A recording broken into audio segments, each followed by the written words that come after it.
So, kapag ganito na yung setup ko, ibig sabihin, nakahiga na ako, guys. But anyway, hindi lang siya maganda sa powdery finish. Kung hindi, yung shape niya. Kasi usually talaga, kapag nagkilay ako, ina-extend ko talaga ng konti. Yung shape niya talaga yung pinaka nagustuhan ko. And medyo mataas lang yun dito ko, guys, ha. Pero bababa rin yan kapag yung Botox ko settle down na rin siya, guys. Kasi kakapa-Botox ko ng Farik. So, medyo nakaganyan talaga siya. Pero nag-worry nga ako, sabi ko, wala kakapa-Botox ko lang baka yung shape. Pero sabi naman ni Miss Miles, wala naman daw problema yon. Pero happy talaga ako sa result ng Botox, ng kilay. Grabe talaga. And titiisin ko na yung anesthesia ng high ko, guys, next month para pak na talaga pagpasok ng 2024 Debbie version. Feeling ko 3.0 na. tapos na tayo sa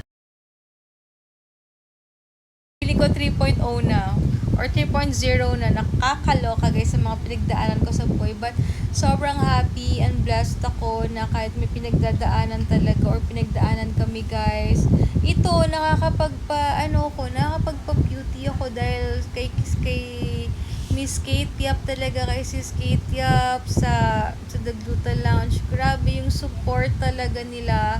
Alam yun, thank you Lord, thank God talaga dahil sa kanya to may ginagamit siyang tao para hindi naman talaga sobra tayong mahagard sa mga pinagdaanan natin. Kaya alam yun, nakakatuwa talaga na grabe talaga yung support nila sa'yo. And talagang God provides talaga sa mga ganito. Tignan niyo yung ganyang bagay. Pero guys, love you, hindi talaga ako mapapahiyang mag-recommend ng mga services nila kasi kami dalawa ng husband ko.